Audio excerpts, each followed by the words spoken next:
And we just want to thank all of you for taking time for this discussion. This roundtable is one of 13 that are taking place in November to discuss each of the 17 Sustainable Development Goals. And of course, the whole effort is really being organized by Global Washington, which Marty and I had the privilege of serving on Kristen's board. And Kristen's notion was to take what Brookings and Rockefeller had done and really go deeper into 7 cities. So really getting experts across 7 different geographies, as well as all the subject areas of the SDGs. And I have to tell you, I got to sit in on one of the roundtables earlier this week, and it was one of the most exciting discussions I've been in for some time, because all of you, and I'm sure today will even be greater that way, all of you were sharing some of your best practices and kind of what you're finding that will particularly bring kind of breakthrough solutions. So all of this will then be captured and brought to bear in a national forum December 7th and 8th, and then amplified out in public channels over the next several months. So we hope that we'll be able to amplify all of your voices and the tremendous leadership and work that you've been doing. Today, we'll of course focus on SDG 11 and the targets 11.5 and 11B, and building more resilient cities in this world of ongoing natural disasters. We know that some of these solutions and challenges are complex and can't be solved, of course, in isolation. At the National Forum, we'll examine some of the cross-cutting issues that have been raised across all of the roundtables. And again, that'll be December 7th and 8th. Our goal today is really to discuss kind of outsized solutions or breakthroughs that can have a potential positive impact on this whole issue of resilient cities and disasters. We also hope to bring to light, areas of cooperation and opportunities for all of you to partner even more. Finally, I'd like to make sure that I introduce our moderator for today. So Tony Pippa is from the Center for Sustainable Development at Brookings. And Brookings, alongside with Rockefeller Foundation, created the 17 Rooms concept that has inspired this roundtable series and the overall Goalmakers initiative. And of course, has been instrumental in creating safe spaces for public, private, and nonprofit leaders to engage in the SDGs. So thank you, everyone. We're going to hear from all of you. It'll be very interactive. But Tony, I want to turn it over to you. Well, thank you, Scott, and thank you to Global Compact and Lauren as well for getting us organized and helping out. And thanks very much to Kristen and Global Washington. I mean, this is really exciting for us at Brookings, and it's really a pleasure for me to participate today.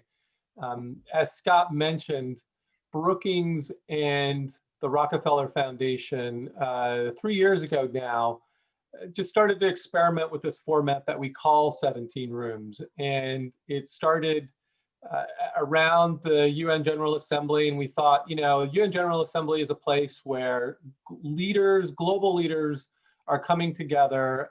All of them probably have their finger and their expertise and trying to do as much as they can to advance an SDG or a set of SDGs that they or their organizations are working on. And with 17 Rooms, we thought, well, wouldn't it be interesting to curate rooms according to the SDGs and bring some of those leaders together and really focus on, what's the near term, what do we need to do to be able to make progress in the near term, and then take them out of those rooms and take the ideas that they've been working with and mix them together. And that's part of what the SDGs are really about, is about a really strong focus on the targets that are part of a goal, and then also on the interdependencies and the intersectionality that happens across those goals. And so, and I think what's really exciting is to see organizations like Global Washington then say, aha, that's an interesting format. how do we make that work for the things and our members and the networks that we're in? And it's great to see this now explode to different cities and to be bringing those different cities together. So really, really just a pleasure to participate today. And thanks very much, Kristen, for asking me here.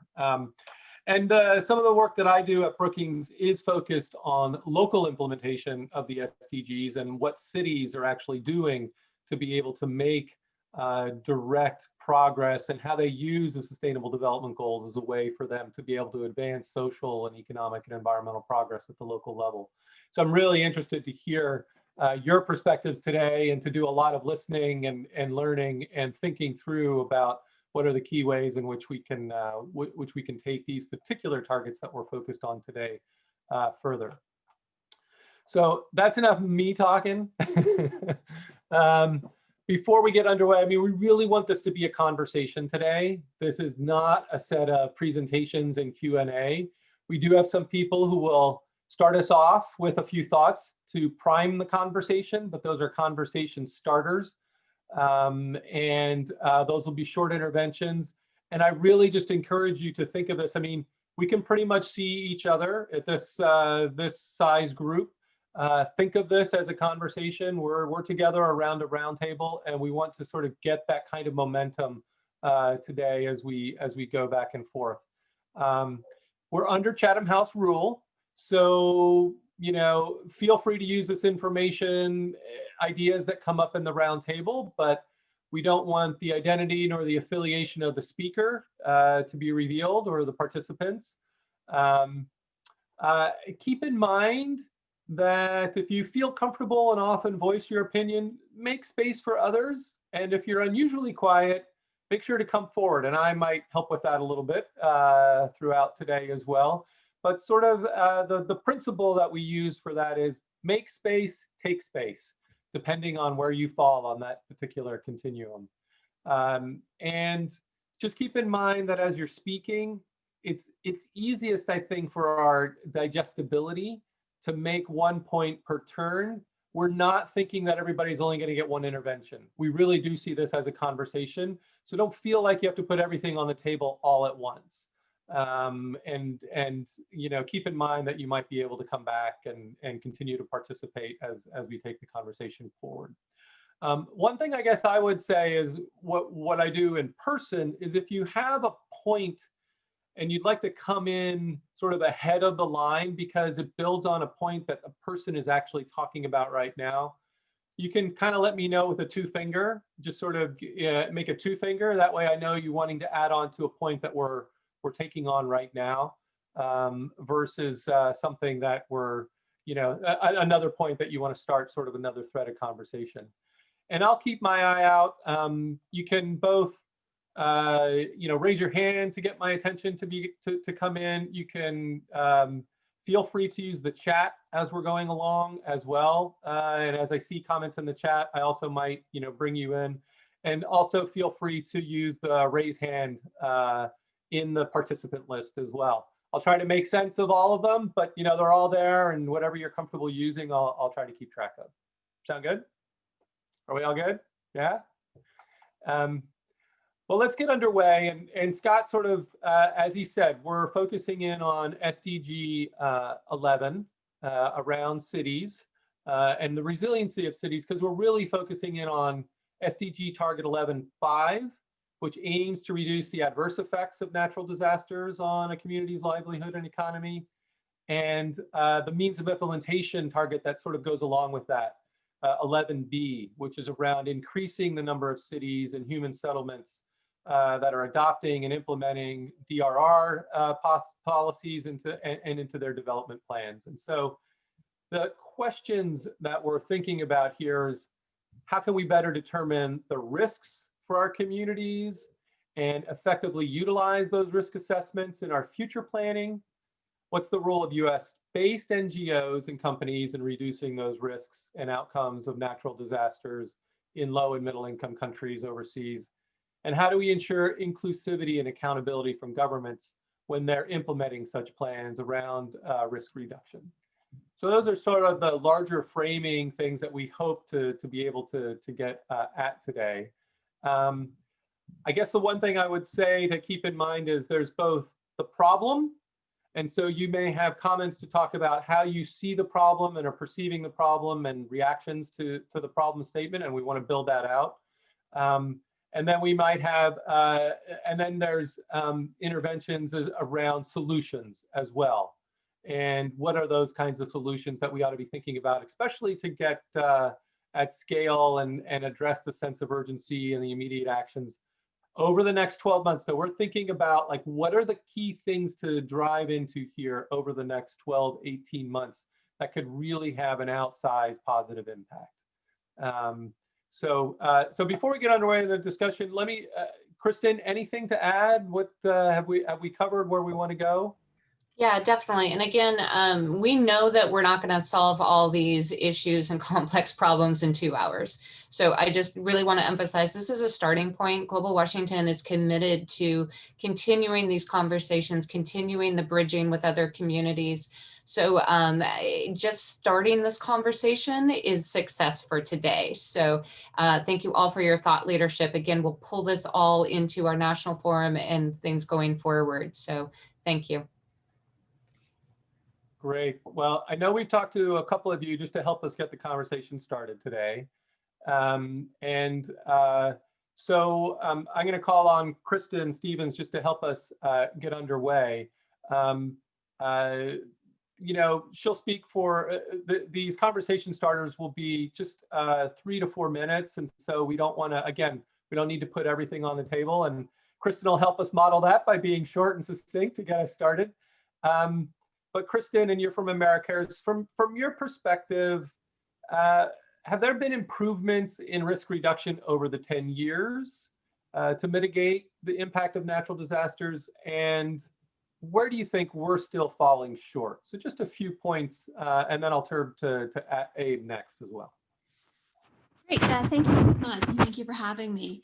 I think it's a mixed bag. So I think that we've seen some really good pockets where there have been investments in risk reduction.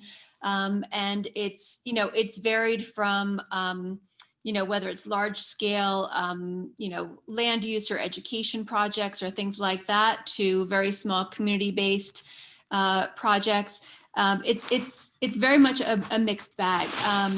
You know, I think that there has been some goodwill and there's been some good investment.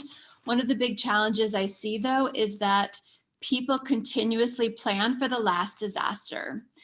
So even when there is forward-leaning work, it is making sure that what happened before doesn't happen the exact same way again. So, you know, I come out of an emergency management background, and I call it the shoe bomber theory of emergency management. So let's make sure that this exact same scenario doesn't happen the exact same way again. So, and a lot of this work can have good multiplying benefits, right? So we know from a psychology perspective, disaster psychology perspective, you know, if you've engaged in any sort of disaster planning or training, you'll do better in any other kind of disaster, even if it's not related, right? So you have sort of a different mindset to be able to address challenges and so forth. So if you've been planning for earthquakes, you're actually better prepared for hurricanes as well, right? So, you know, so there is positives around that, but we really don't have that holistic view in place. We've seen some great efforts, particularly at Americas. We've done a lot of terrific work in the Philippines, and have seen some excellent work at the local level, like super local school children kind of work, and that's been terrific. But then I'm in New York City, and what I see on the large scale things are making sure that Sandy doesn't happen again. Right. And so, you know, that's not helpful when we look at the bigger picture of things. During the pandemic, I've seen some tremendous positives and some tremendous risks. So some of the risks that I'm seeing are in the last 10 years, particularly in the United States, a real anti-science perspective has taken hold. And we're not going to get anywhere with all of this being anti-science, because science, you know, I work in preparedness, I work in emergency management, and when we look at the future, when we look at climate change, we have real data that tells us what the future is going to be like. And as an emergency manager, that's amazing, right? Because how often do you have that kind of information? And yet, if we have people who aren't willing to act on it, if we have people, 20 years ago, anti-vaxxer wasn't a thing, right? And now anti-vaxxers have turned into anti-maskers who are going to be anti-vaxxers, with the COVID vaccine coming about. So, I think those are tremendous risks that I don't think we had 10 years ago. There was certainly the climate change denial, but 10 years ago, I think that there was more trust in our health institutions, which we don't have anymore, right? So I think that's a huge concern. But one of the benefits I've seen, though, is that we've really shown, and again, it's spotty in some places, and as an American, it's spotty, particularly in the US. But we can really see what people can do when they can come together, and the rapidity which people were able to move to remote work, right? The way systems were able to rebound pretty quickly, the way there were shortages in grocery stores, but people adapted very quickly. Those are all very positive attributes. And we're going to need those as a society moving forward. Okay, so planning for the last disaster. Also, we're not thinking at the scale necessary enough. Yeah. We've got good things happening at the hyper local level, Yep. at the very local level. And you've also got good things happening, it sounds like, with sort of social systems, some resilience among social systems and people being able to adapt. All right, good issues to put on the table. So Abe, let me turn to you next. Abe Diaz from Amazon, and in your work, what are you seeing? And let's also talk a little bit about the funding. What do you see in terms of funding needs in risk reduction or emergency response, especially with what Kristen's laid out here? Yeah, thanks, Tony. So interestingly for us, we do a lot of like disaster relief, right? So we're there right after when it happens. But if you notice what happened with Maria and some of the other recent hurricanes, Dorian too, like recovery takes 2-3 years. And it really is very different on a community per community basis. So when we're going back to like, how do we then prepare? How are we more resilient for the next disaster? Kind of adding on top of the shoe bomber analogy, right? It's communities are needing funding at the local level to fill the gap of where they know that what happened before, they don't want it to happen again. So best example for that is, for example, there's this trust that is growing with local government and national government in many countries. And what that means is we can't rely on power. We can't rely on water. So even though communities normally have those services, there's this like increase on, we need to have a way to have a community well in case something happens. We need to have a way to power our schools with with solar panels, just in case we're out of power again for 7 months, like it happened before.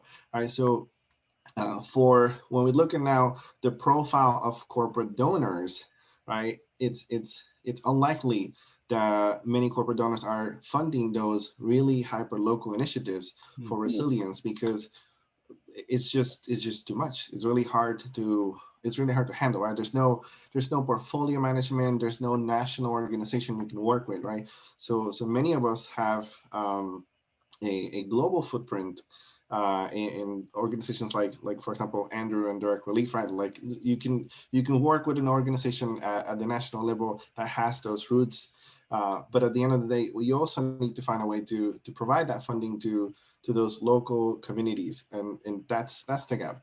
I feel like a lot of our companies, like maybe the ROI is not as easily understood. It's not as good for storytelling when we're trying to support those small resilience projects.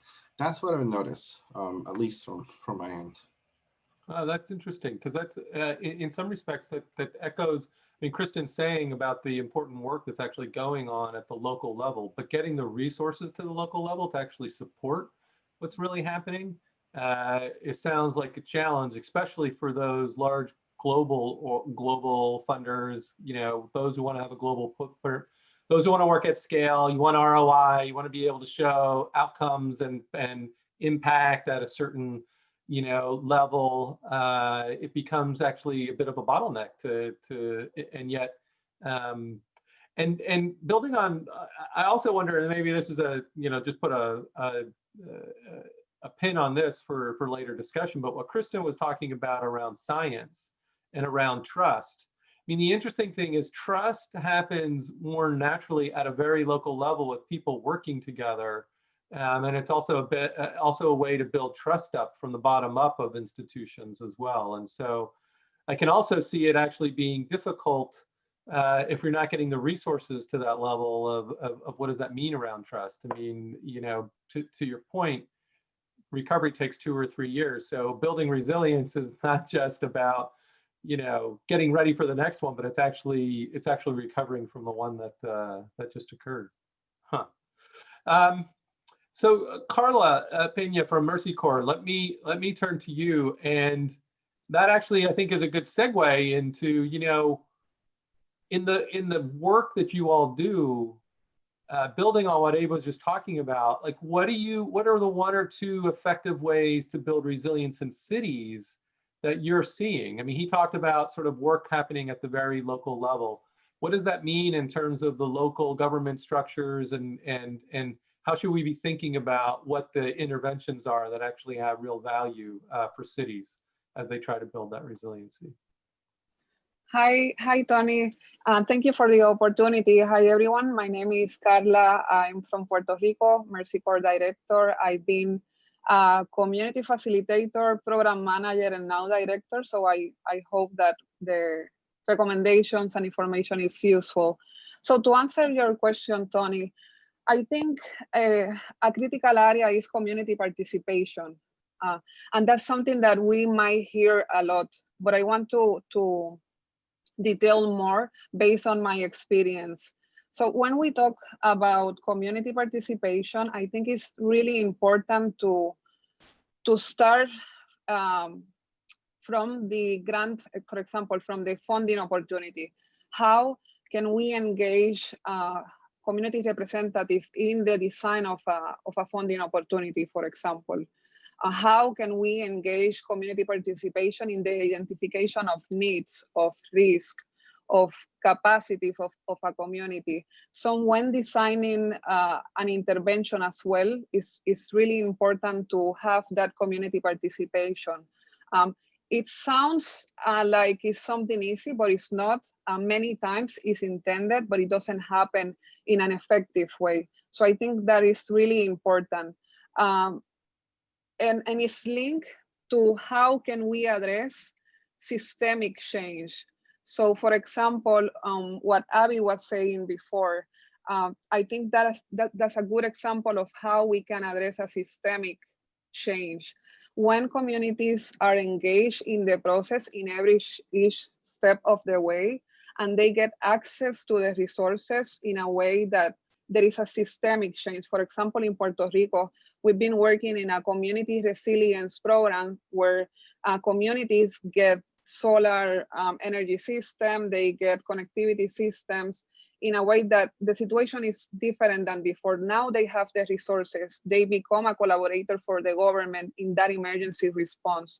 But to get there, they were part of the design process of that intervention. And it's a good process, but it requires their participation closely for it to work.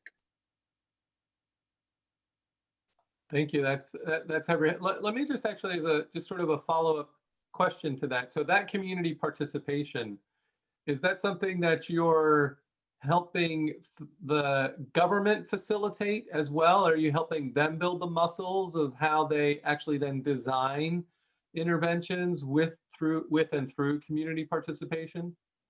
So we've been doing it in a different way. So what we try to do is increase the capacity of the communities and the community-based organization.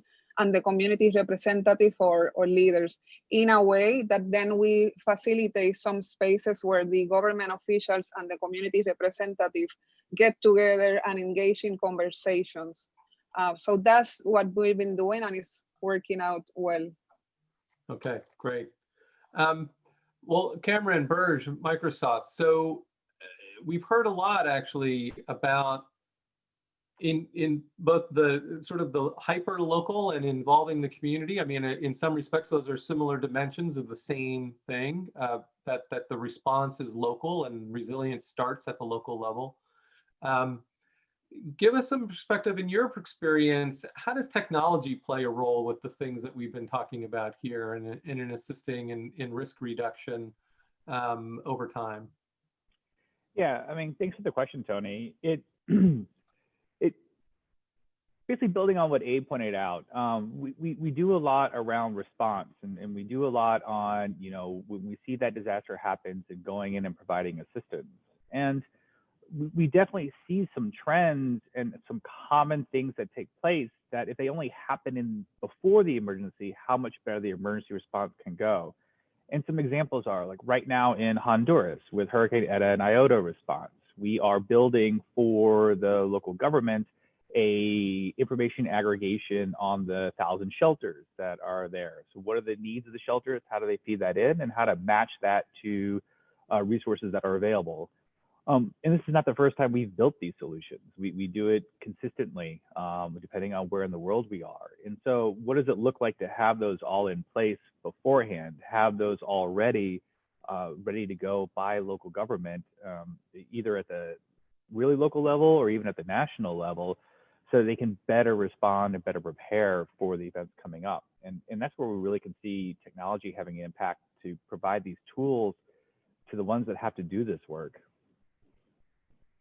Let me ask you, does the technology enable a way, and Abe, you talked about even, you know, corporate partners wanting impact at a certain scale. Is technology a way to help then, you know, build the local response and the even facilitate the community participation that Carla was talking about, but also then start to aggregate and say, here's what progress is looking like overall? And I mean, the short answer is yes. It's definitely of a lot of interest on our side as well. For those who may not be familiar, we have the Tech for Social Impact team, for example, which supports nonprofits and humanitarian organizations, and they're trying to do a lot of work on this also. So how do you take something like the IATI standard, and how do you build platforms where you can watch all the way from the resources given all the way down to that hyper local program delivery, and then see it at scale? And so, yeah, I mean, this is stuff that team is exploring now. And then also, how do you build those solutions so they're tech agnostic at the same time? I mean, you don't want to see technology coming in and saying, hey guys, I have this great tool. As long as all of y'all use my stuff, we'll all be good. I mean, that's not going to be helpful and not really what we want to see. So yes, that is being explored, and we see a lot of impact in that. But we're not there yet, but it is our goal.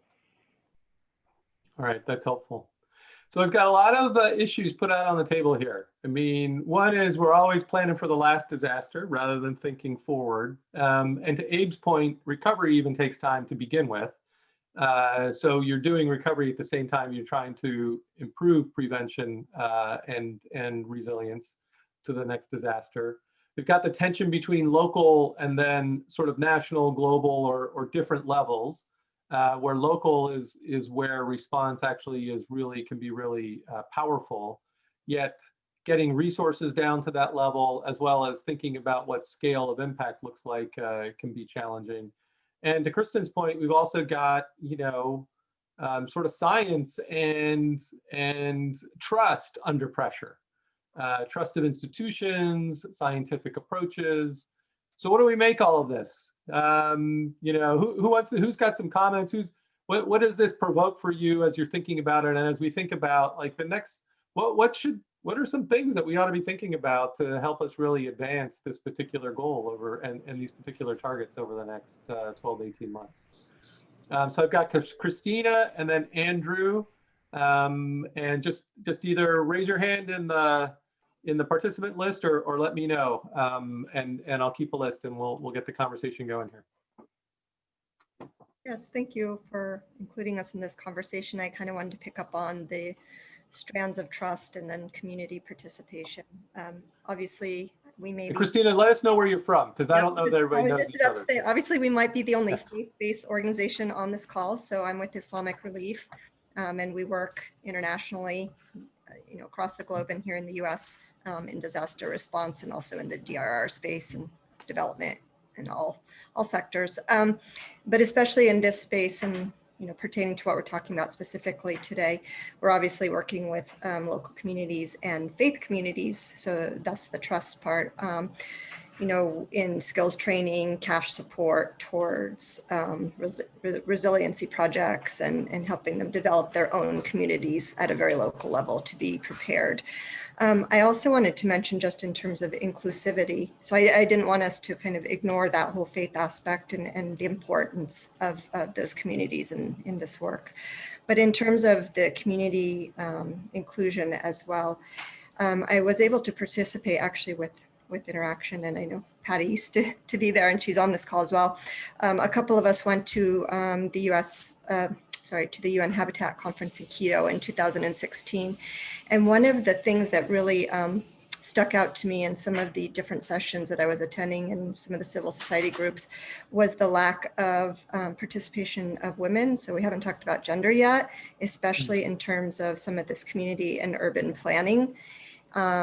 And the lack of green spaces, the lack of places for their children to go out and play, not during a disaster itself, but now we're seeing it. Here we are in COVID and lockdowns, and families are stuck at home. And this was brought up this, that there just weren't those kinds of spaces because women are not included often enough in these discussions in the planning.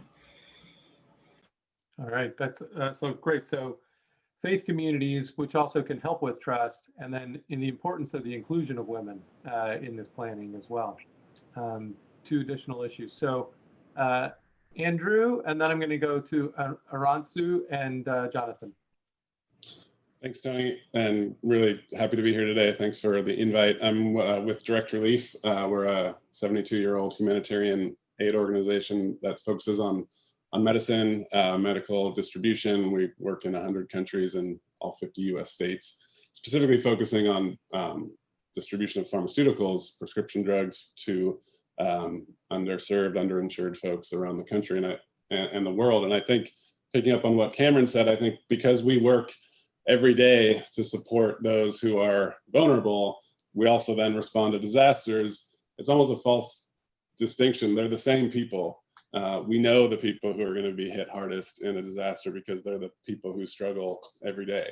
They're the ones who are poor, who are uninsured, who live in substandard housing, who don't speak the language, who have low income. And those are our targets every day. So you've seen this in COVID now. I think everyone talks about the social determinants of health. Like, it's now never been more clear COVID is hitting certain communities harder. Everything was hitting those communities harder before COVID as well.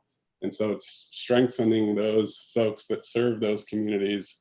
We knew in Puerto Rico after Hurricane Maria, the non-process communities, they were going to be hit hard because they don't have access to water on a really good day. So in the Bahamas, you knew the Haitian community was going to be hit the hardest. So, working to support those that you already know are struggling, those problems just get exacerbated in a disaster. And so I think it's putting the focus almost in front, like Cameron said, is what do we do to improve the care for those communities who, we know by zip code in the US who is going to face the worst in a hurricane, for example. So putting those resources in front of it. Is that the way we think about planning right now? Is that the way, when we do disaster risk reduction planning, we're targeting those particular, those populations that would be most vulnerable in an emergency, correct? Yeah, I think so. I think that's right. And I know, that's what we do. We put the resources in place in advance, of hurricane season, where we know those folks are going to have the hardest time to come back if they get hit hard. Yeah, great. I see, Kristen, you've got a two finger, so let me just go to you right now. Yeah, I think we do, but it depends on what your focus is, right? So just like direct relief, we focus at AmeriCares on people who are vulnerable to the impacts of poverty and disaster. But there are a lot of other organizations that are focused on protecting assets, for example. Right? So we don't have a unified vision around protecting the most vulnerable people. There is a lot of work around, protecting systems, protecting the status quo. We saw a lot in COVID. There are a lot of people who left New York City because they had houses to live in elsewhere, right? And they had different ways of handling things, different things to protect. So I think that there is, people who focus on that's the population, but people protect a wide variety of things. Well, that's interesting, actually, to think about. To your point, Kristen, because if there's not a sort of like a commonly agreed vision on this, that's something that might be, and that might be an issue actually just to put on the table for the community. But what I'm hearing, and what I also, what I heard from the comments earlier before Andrew even came in, for example, Christina's comment on women, and the comments around sort of hyper-local response and community participation, those are all starting to sort of merge into a theory of the case, so to speak, because that community participation would also, you would want the most vulnerable to be part of that and part of the community design. That was implied, I think, Carla, in what you were talking about, but that's part of the reason for doing it that way. I hope I'm saying this right. Irantzu, let me go to you. And I go by Iru too, which is probably okay. Bigger. All right. So I'm Iru Saralasa from Habitat for Humanity International. I lead the disaster risk reduction and response team globally for the US and international.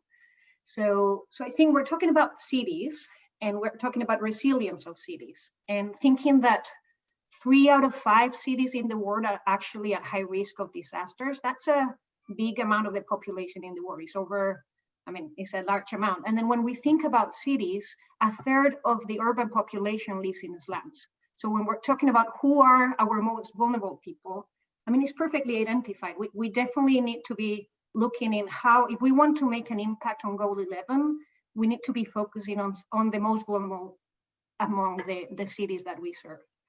And then when I'm thinking about how do we actually get prepared, how do we increase resilience?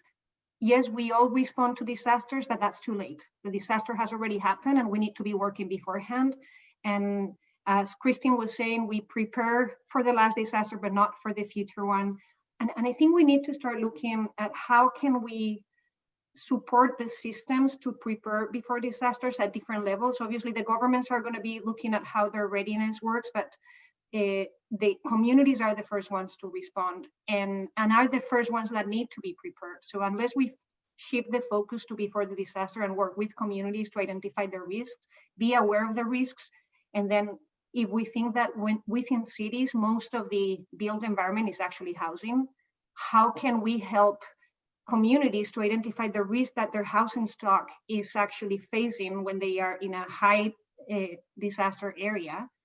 So within Habitat, we do try to have community-based risk assessment tools that are very focused on housing. And we share one tool with IFRC. I know that someone shared some IFRC resources initially, which is the PASA, which is a participatory assessment for safe shelter awareness, which basically helps communities to identify what is actually safe, what is not, what is actually the plan that needs to be made to make things safer.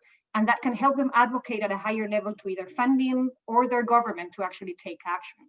So yes, we can make communities aware, or we can work with communities so that that awareness exists, and then to move to the next level and call for action.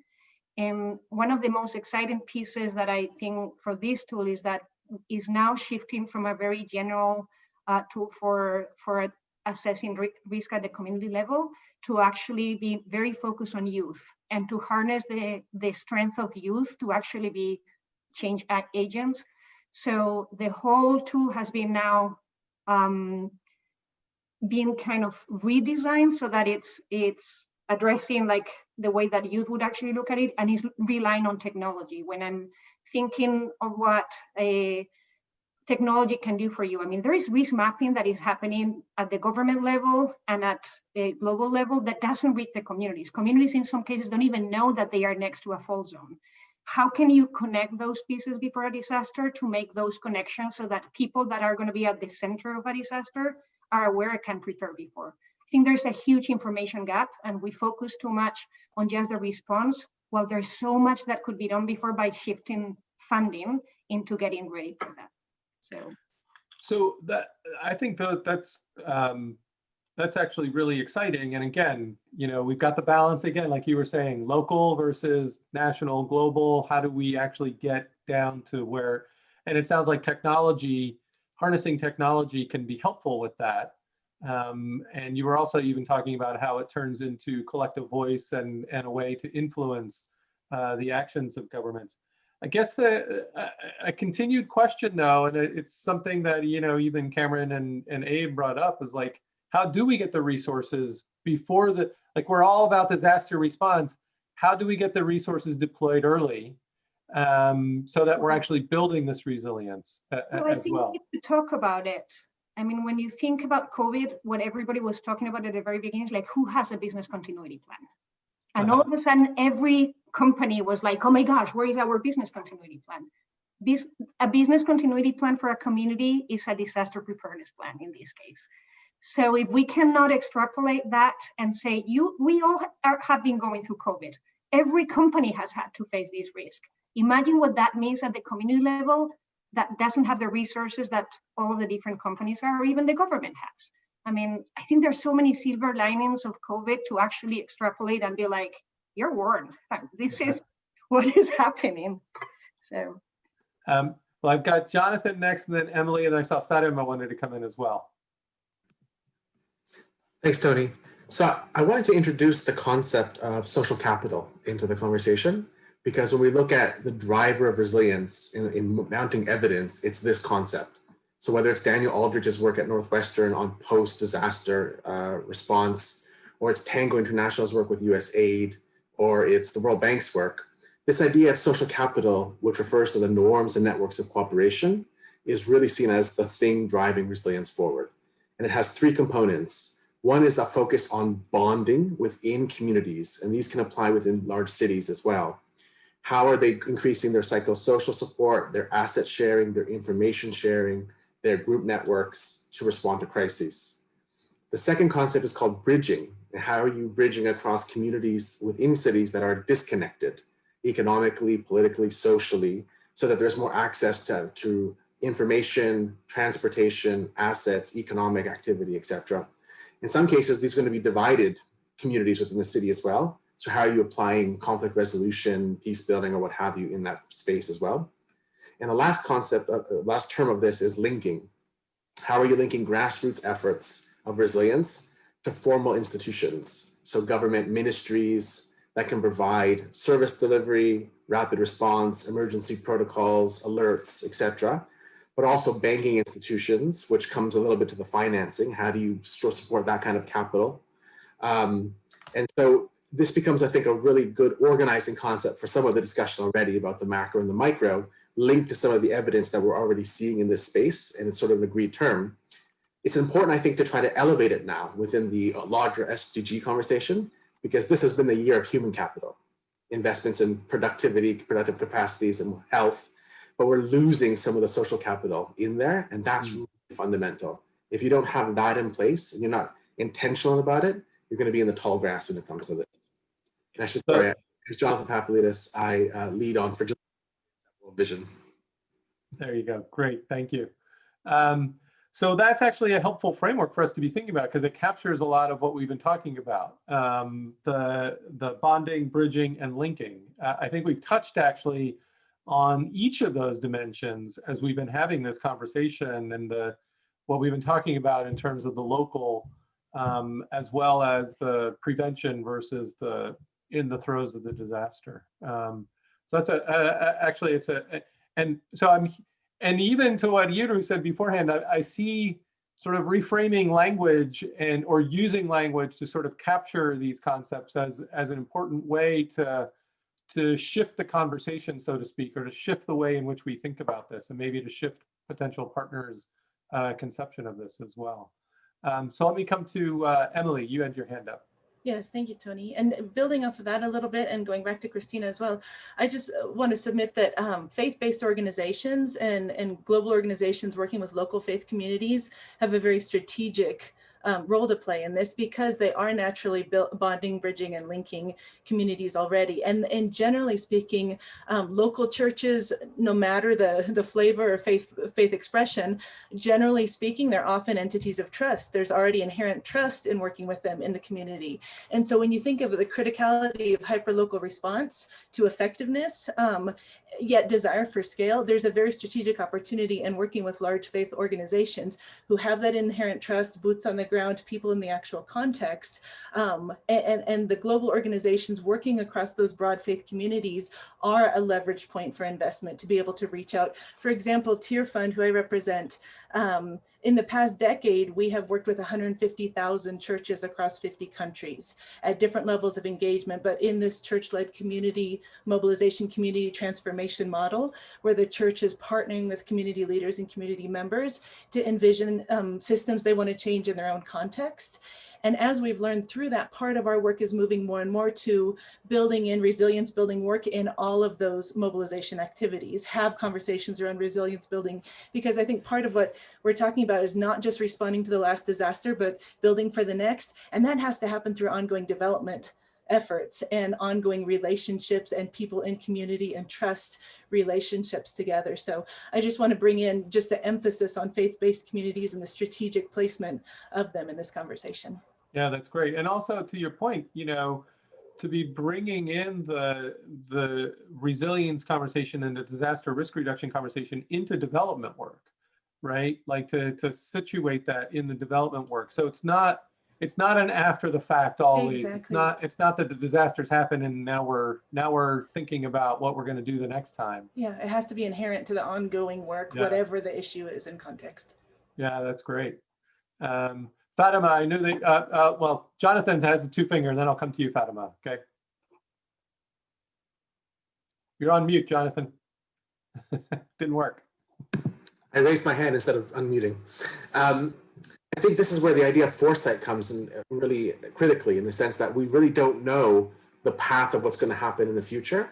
So you have to imagine multiple pathways and scenarios with participation from different groups so that you can get some sense of contingency. What are the different scenarios and how do you adapt based on the scenarios that you've tried to anticipate? So foresight in this way is not projecting what's going to happen and getting ready for it. It's trying to imagine multiple possibilities and trying to anticipate what you would do under each scenario. Yeah, okay. That's helpful. Fatima. Hi, it's great to be with all of you. So I'm Fatima Sumar with Oxfam. And Tony, I'm going to take up your unasked call, but I'm reading between the lines here to be a little bit provocative. Because I think part of Kristen and the whole Global Washington piece around this is how do we really push, you know, we've got 9 years left to make some real progress here. And what I wanted to just offer listening to this very rich dialogue is that, you know, we have a lot of research, literature, we all kind of know what needs to happen. I don't actually think that's the problem here. We all know that if you plan ahead of time and don't do it after, it's cheaper, it's better, all of those things, but it doesn't happen actually at scale. And so what I wanted to just offer is why. Why doesn't that actually happen despite, I mean, if we were all rational economists, that's what we would do and what our governments would do, but it doesn't actually happen. And I wanted to use just COVID to think about some dynamics that we're seeing playing out that always play out, but you're seeing it at scale all around the world at exactly the same time.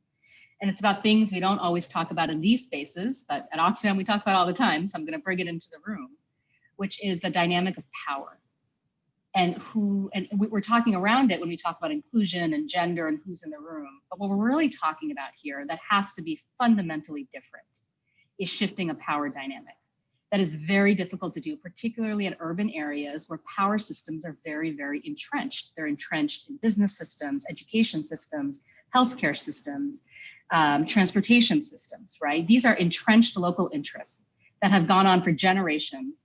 And those power bases here in the United States, but all around the world, but particularly here in the US, are often very exclusionary in nature. So, you know, on the one hand, we're talking, all of us are talking about our organization's work for the most vulnerable. But actually, none of them are ever represented in any of those power structures that actually do the decision making. And so what I think we're actually saying, or what I'm saying, that has to be fundamentally different is, what does a power shift dynamic look like where we give up our collective power to those who don't have it? And how does that work? And I wanted to just offer a couple frames for how to think about that in a constructive way. So the first is, I mean, you saw this I'm in Boston. You saw this in Boston. Someone said this and it made me, you know, think about this. You know, half the businesses here probably didn't have a business continuity plan, but for their own self-interest, of course, the minute and March 12th hit, we all scrambled to figure it out because we have power and resources to do that. But we weren't doing that for the most vulnerable. And that's why here in Boston, it's the most vulnerable, largely immigrant communities that are being decimated as we speak. It's why Massachusetts has one of the highest rates of hunger anywhere in the United States right now, right? And so we're trying to solve it through food banks, but we're not solving it through systemic approaches of how to feed the hungry here in Massachusetts, as an example. So we're putting Band-Aids on solutions. And I promise all the Campbell's cans in the world during Thanksgiving, filling the food pantries, are not going to feed these families. So a couple, you know, one frame, Tony, to just introduce in this is, how do we push businesses and how do we push communities to move away from only looking at asset losses, which is really how we think about disasters. It's just about assets that we lose, to comprehensively addressing disaster impacts. And if you think about disaster impacts beyond physical infrastructure and assets, to thinking about people's well-being and community social cohesion as a value that has economic value, it changes the entire conversation. And then the second piece I just wanted to put on the table is that, you know, there's this new continuum we're seeing around risk management between development and disaster response, and being able to pair the small everyday disasters with the large scale extreme events. How do we move beyond hazard by hazard risk reduction? And I think, you know, Kristen, you were making kind of that point earlier, to more sophisticated and equitable approaches. We talk a lot about local actors. Oxfam talks a lot about local humanitarian leadership and approach. But increasingly what we see is we're just transferring risk to local actors. We're not transferring power or resource to them.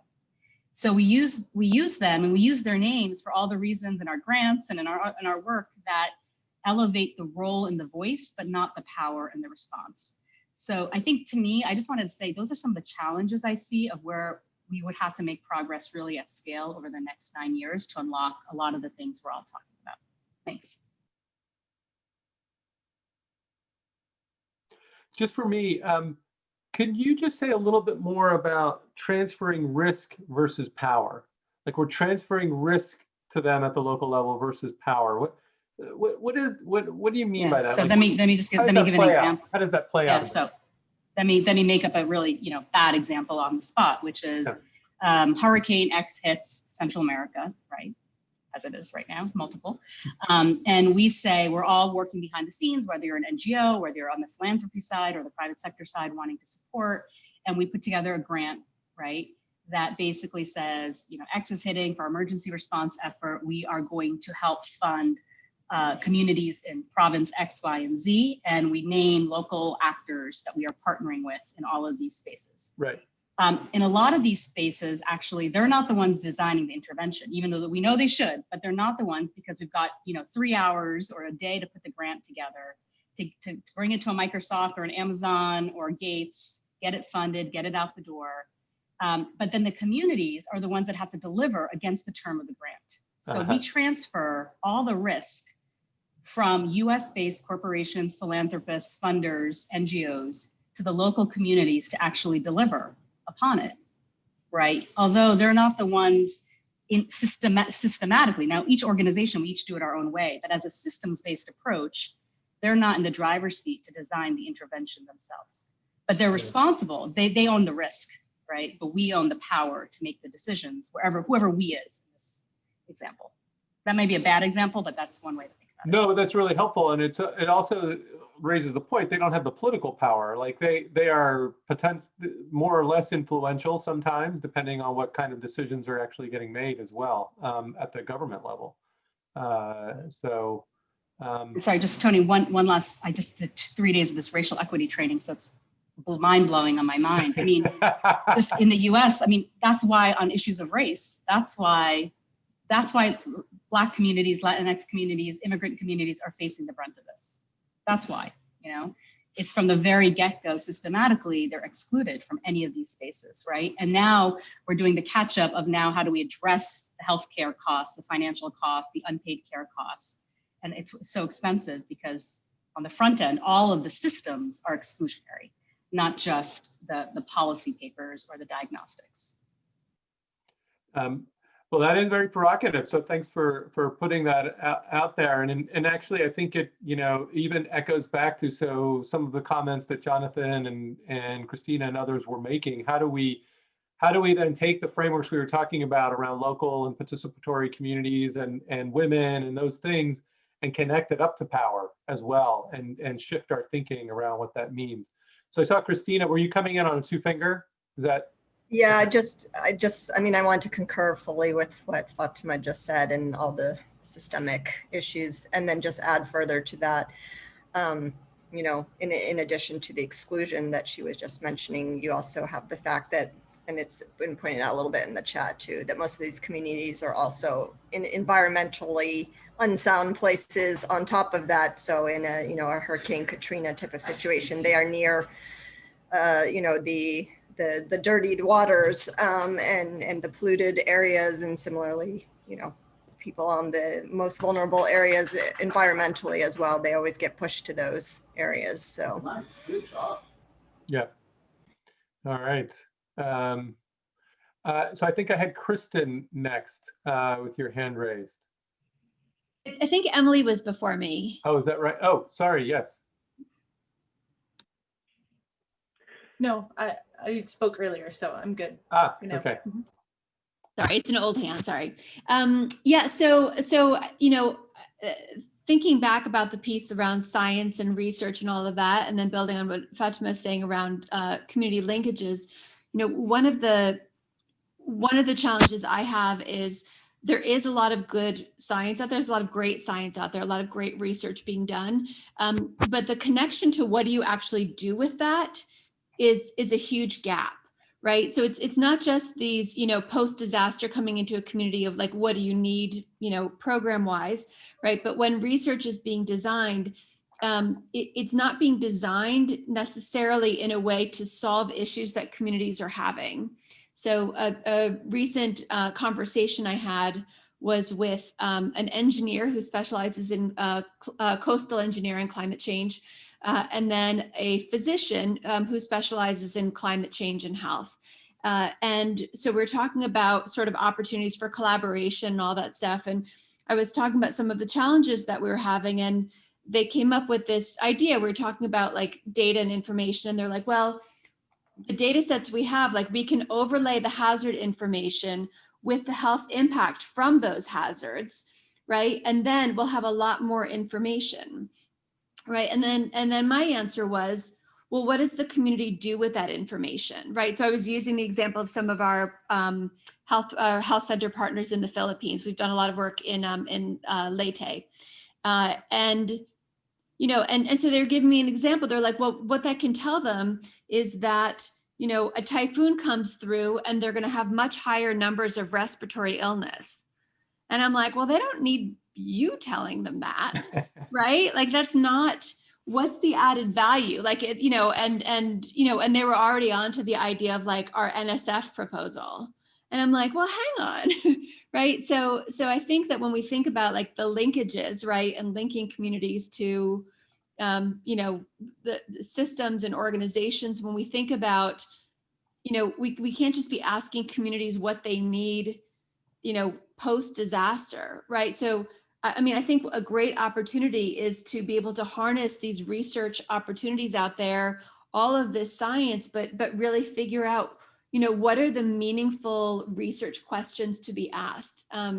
Because in emergency management, there's, there's a lot of really not great research out there about like how you actually manage disasters, right? There's a lot of things that are like, oh, communication's important, and we know that. But like in terms of like what works and how we actually do things. So, I mean, I think that's a tremendous opportunity, is to try and connect those resources in at the beginning. I'm repeating myself now, but sorry. I will cede the floor. No, that's great. Thank you. I saw Scott had put a question in the chat for Patty if she's with us, but just to sharing what you're seeing with grant making best practices around these issues that we're uncovering here, especially as they are about cities and localities as well. You're on mute. Sorry, happy to do that. And Scott, appreciate putting me on the spot there. So I mean, first I want to just say, introduce yourself first, Patty. Oh, sorry, I'm Patty McElreevy, with CDP, President and CEO of CDP, Center for Disaster Philanthropy. So, I mean, I agree very much with what everyone's been saying. We ourselves at CDP have been talking about the dual pandemics in the U.S. of racism and COVID-19, and how, of course, this is just in many ways an opportunity, as Iru said, for everyone to understand what it means to live in a disaster, but to recognize that while in some ways disasters are equal opportunity, the recovery from them is far from it.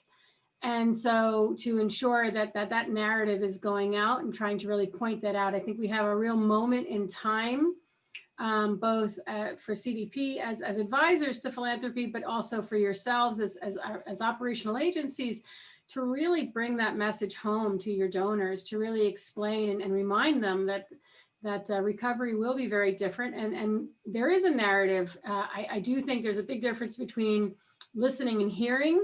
And so there are a lot of people who are, I'm sure, hearing about the fact that certain communities in the US, particularly BIPOC communities, are getting hit very, very hard with COVID, and also being hit with the additional natural disasters we have in this country. And I think those are good models in terms of looking at how it works in the rest of the world as well, in terms of your narrative. But the complexity is just reminding them that it's not enough to just hear it. They have to listen. They have to really understand it, and they have to pull it into their programming, and they have to pull it into their own strategy. And I don't know, I mean, I'll be honest, I don't know if philanthropy is really there yet. I don't know if the donors are really there yet, because it means addressing root causes in a way that we haven't before.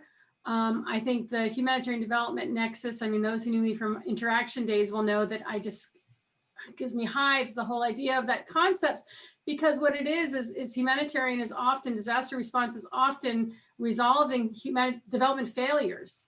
And by pretending that it's like some nexus, some connectivity, we're kind of avoiding the truth, which is that we need to look at why we're not addressing root causes more effectively, and why that's not part of our recovery. And so when we talk about recovery in some ways at CDP, we have been very proud of the fact that some of the organizations who we supported for, like Hurricane Harvey, for example, because of the support that we gave them in their Hurricane Harvey recovery work, it made them better able to respond to COVID. And so recognizing that that's organization, but CDP, for those who don't know, has a very local focus. We try and get as close as possible to communities. We work really closely with community foundations, community organizations. And so when we have a community organization, even though they may be quite small, that can pivot back into disaster mode easily, because of the work we did with them during a recovery phase program, that's obviously for us quite important. Iru, as you said, the business continuity plan is a lot about just community preparedness, community thinking about disasters and working on that. Now, in terms of grant makers, so now to go back to the question that gave me the floor to begin with, what are grant makers doing differently? I mean, you tell me. I mean, Council on Foundations has, there was a commitment from over 700 foundations to change the way that they were giving during COVID. Are they? I don't know. I mean, for CDP, we are. We have given, I don't think ever the most onerous of donors to begin with, but we have given quite flexible funding out in response to COVID.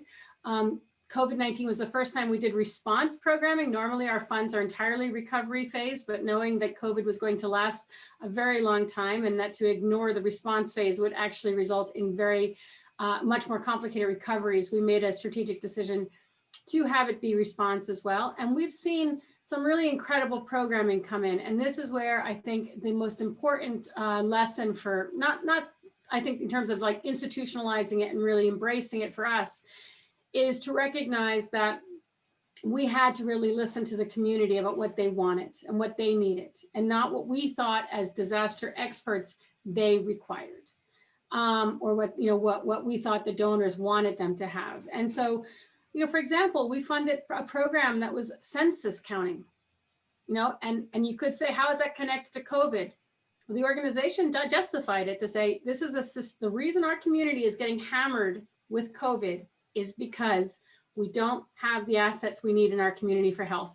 And the reason we don't have them is we are not counted, right? So really trying to let the community guide you on what they actually need, even if it seems like something that's like, I don't quite get that. And that's been really important. And we have numerous examples of that. And in terms of cities specifically, we haven't really done like an urban rural distinction. I'd have to go over our grants to see if there was anything specific within our work that we've done, because we go where the need is and where the community associations are telling us they're working in the community nonprofit. So I don't really have that answer. I do think though that it's the same. It's listening to whoever it may be and being open to it being just a little bit different than you would envision. So, I mean, I can go back, Scott, and look over some of the stuff we've done, but we've done quite a bit of work in numerous areas, and we just try and be really open to what we're hearing from the communities themselves via the nonprofits that are representing them to us. Thanks. That's really helpful. And just for those of you on the call, Patty is working with so many different donors at the center. So it's exciting because I'm sure that very dialogue is what you're having with your various donors, which is really encouraging. Yeah, no, we do work with quite a lot of philanthropy, both those who give to us, but also those who come to us for advice on their own work and their own giving. For example, donor advised funds, we do some advising with them. So a lot of these messages are what we're pushing out and trying to really inform. I mean, Fatima, your points about power and risk, I mean, absolutely are also items that we constantly raise. The risk mitigation and just being pushed down to the lowest common denominator without any capacity development to actually manage the risk. And there are numerous ways that plays out, but it's really important that donors also recognize that more. Yeah, and I think what's also interesting about what you're saying, Patty, is so you're talking specifically about philanthropy as donors, but there's also the aid agencies and international donors as well that would also have to be sort of shift their thinking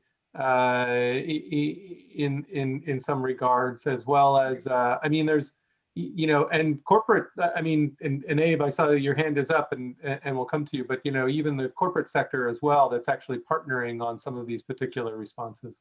Just so you know, we do have corporate partners, so we are working with them as well. But I mean, we try and put out thought pieces to try and get our thinking out into the community. Hopefully some of the institutional donors and multilaterals read our pieces, but I can't guarantee that. Sorry.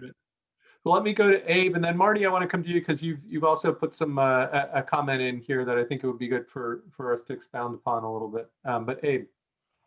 Thanks, Patty. I think that was really insightful, especially like you have so much information, your perspective into it. For us specifically for Amazon, one of the things, as I mentioned before, is trust at every level, right? So for a lot of corporate donors is, can I trust this entity?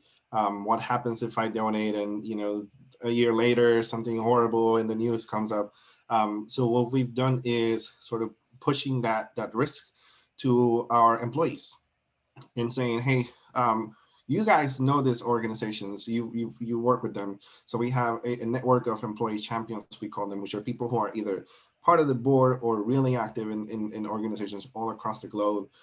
So when COVID hit, we said, well, this is a once in a lifetime opportunity for us to gain information into all these organizations. So what we did is we created a program, we call it proxy shopping, where we partner about 300 organizations across the globe with employees and have the employees shop for those organizations and basically provide in-kind donations, right?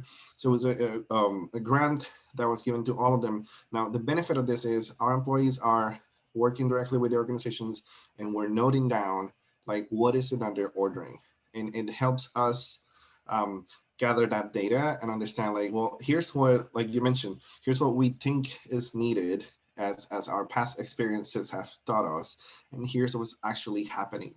And that allowed us to respond. Now we've launched another second grant for many of these organizations that we worked with before to supplement what we did and to also support them in specific products and areas that they had the biggest need. So for us is, well, we have to work remotely now, right? So there was this giant spike in people ordering printers and monitors, and like this also happened to our nonprofits, like they couldn't go to the offices.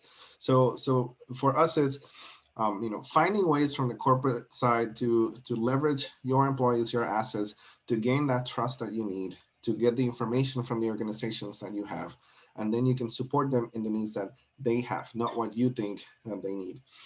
So we've expanded that same concept also for disaster relief and some of our hunger and homelessness initiatives to basically say, where are items going to?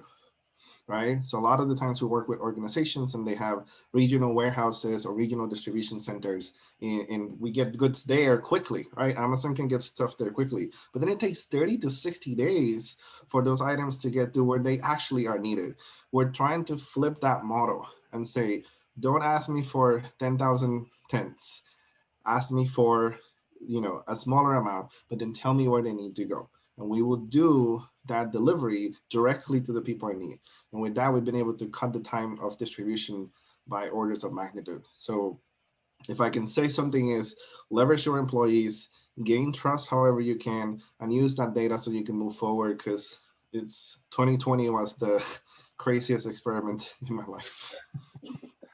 But that's great because you're leveraging your employees to go local in some ways. I mean, to meet some of the things that we've actually just been discussing, and to have the trust in your as a corporate entity that you're being able to get down to that level on the ground.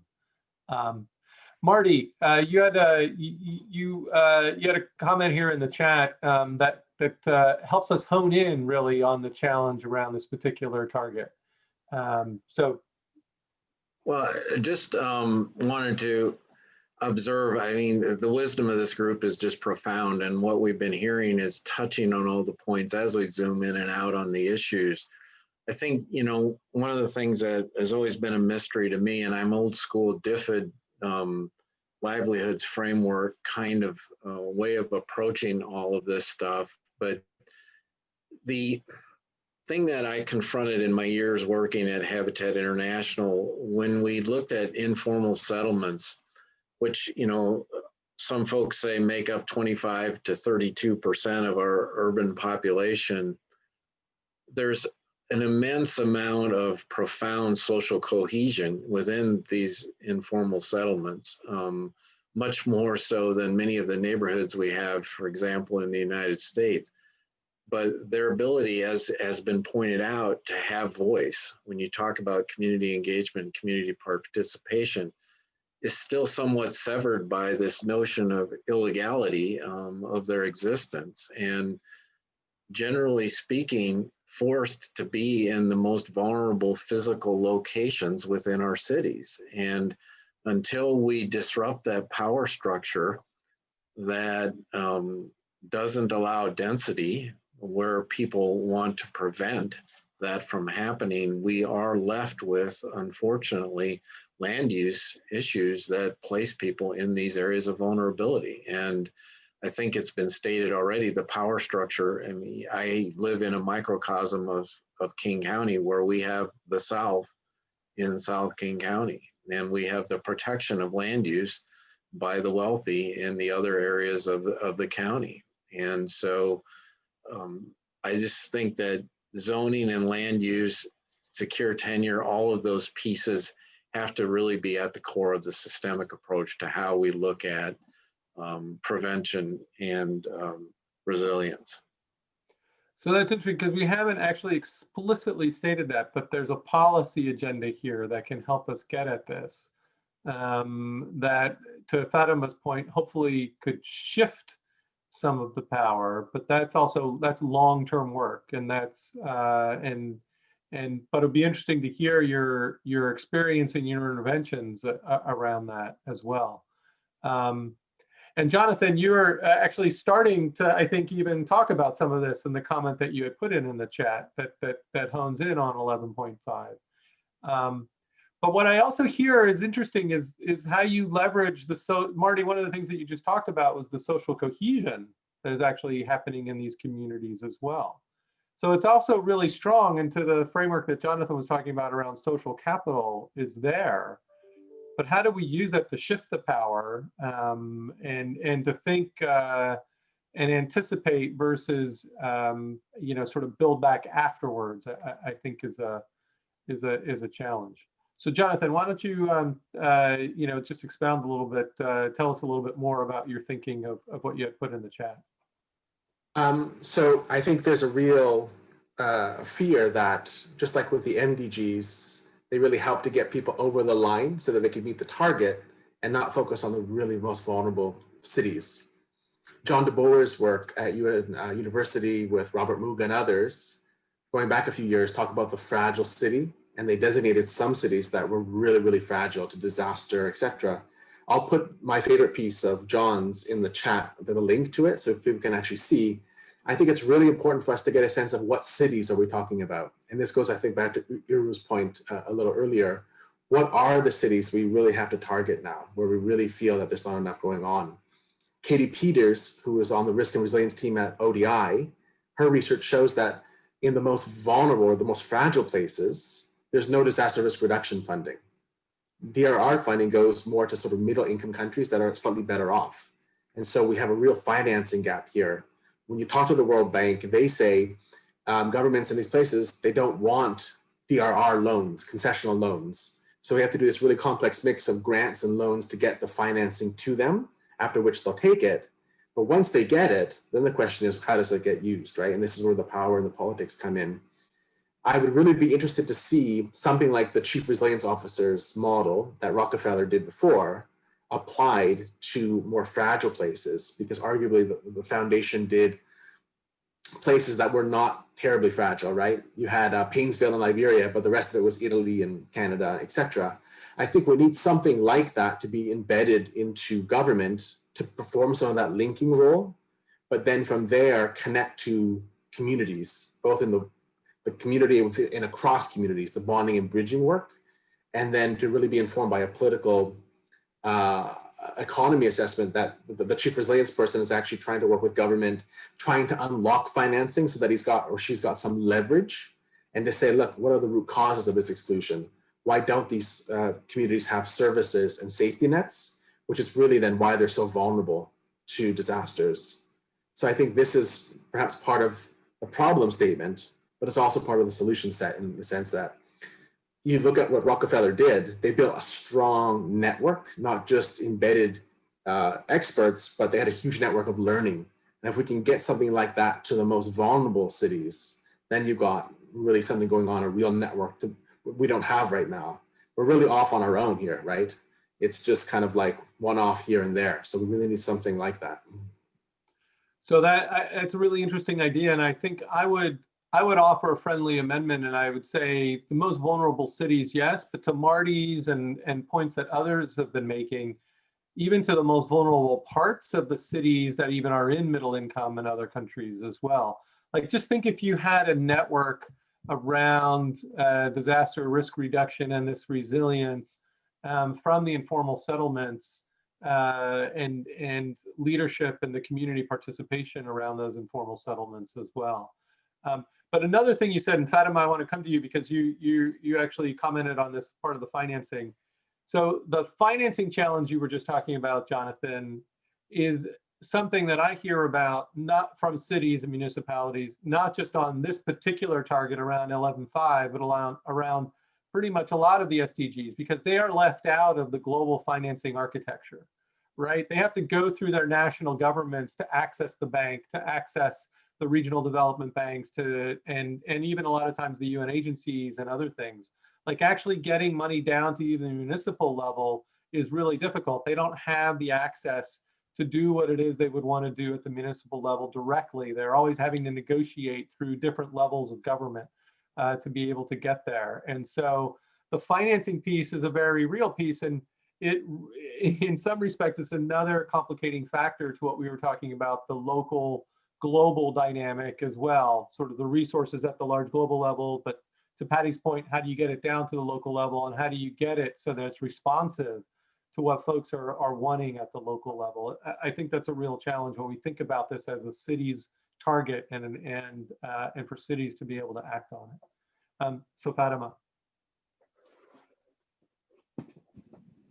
Thanks, Tony. You know, one thing I was just thinking is a lot of our organizations have worked in the Philippines, I think, just looking around here, right? I think that's right. And we have amazing learnings that have come out of DRR and planning in the Philippines. And one of the models there that would be interesting to think about taking more to scale is how much we've all collectively across our civil society, the business sector, and government have invested in mayors and the power of mayors as real leaders to help change dynamics. And in places like the Philippines, but also in Indonesia and other places, these mayors, I mean, they could be running countries. Their populations are so incredibly big and diverse. Some of the models that we've seen work really well are when we can create, you know, anticipatory financing for areas that we know, for instance, that they're going to get hit over and over by droughts or by floods or by typhoons or hurricanes. How you build in financing that helps poor constituencies evacuate early, change a business model, et cetera, so that you're helping on the front end in a much more cost-effective way than on the back end, right? And it's kind of like, you know, like thinking more like insurance schemes around disaster risk reduction versus kind of the recovery phase later on. I'm just wondering, as we think about potential policy interventions, are there areas, and they can be very attractive to businesses actually, right, too, because they save money on the front and back end for workers, for the economy to rebound much quicker after the disaster hits. Are there areas where we can incentivize, you know, large scale anticipatory financing or other insurance risk or financing mechanisms that are win-win, especially from a private sector perspective, because you're getting that buy-in and you're changing the incentive structure, right, on the front end to do that. So anyway, that's where my mind was going at listening to Jonathan's comments about, you know, policy interventions also that could help us think at scale as we tackle this. Yeah, that's interesting. And the way I even react to that, because what you were even just talking about, the power of mayors. So certainly, you know, mayors and what we even call an emerging field of like city diplomacy has really taken off over the last 15 to 20 years. And you have city to city networks. I mean, Jonathan mentioned the 100 Resilient Cities that Rockefeller launched and supported. But you have these types of networks like C40, like United Cities and local governments. You have networks where mayors are coming together and working together. I don't know, and a lot of them are on the climate side. I mean, it's more a question for you as a group. I don't know because they're focused primarily on climate mitigation versus what I would say adaptation or even DRR. And so making that a more present issue that mayors can be working on together, and they are trying to develop financing mechanisms around this as well through the different networks that they're doing. And to your point, what you put in the chat, like at the community level, these networks exist as well, like Slum Dwellers International, and there's other networks like that as well. But again, I don't know the extent to which DRR and what we're talking about here gets integrated into those development constructs that are engaging through those networks. I don't know if you want to comment on that. I mean, we can always tap into those networks and try to then mobilize from there. I think reinventing the wheel and creating something is flashy and it can give us a lot of way of PR, but I think using what already exists, and especially when it's a grassroots movement, is actually shifting that power way more than putting the focus on what we create. What else have you been doing in terms of sort of interventions at scale that get at the equity that we've been talking about, that get down to the power dynamics and get down to the local? What are you doing that you think we ought to be thinking at, about expanding or about putting more behind? What are I think we've done a really good job of actually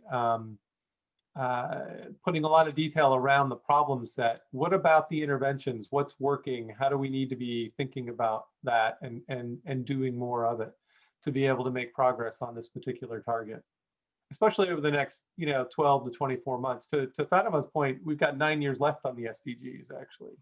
So what do we do now to really accelerate, to give us a kick boost going forward? This, we'll say something which may or may not be apropos of anything, but Marty was talking about some of these things, and I know we're talking internationally, but it might be applicable. I live in California, where we've been hit now with 3 years of the worst wildfire season in a row. I was evacuated myself for a month with my family 2 years ago, thought our house was going to burn down. And we know, actually to Kristen's point earlier, we know this wildland urban interface problem in California. We have a public map on our website which shows the most vulnerable communities in California for wildfires. But we're in this cycle where we need more housing. Things keep getting pushed out to that wildland interface. Towns burn down. Local governments can't really not let people rebuild. It's a hard thing to do politically. And what's actually going to probably make this change is insurance. We're just not going to be able to get our houses insured in these places anymore. My own town, one of my good buddies, his house now costs 20 grand a year to insure, up from like 2. And I think that's what's going to cause something to have to change. I don't know, flood insurance back in the 60s and 70s became federal, and that's a huge strain there as well. But that was, I think, what shifted this dynamic and what might need to happen in California, some financial mechanism.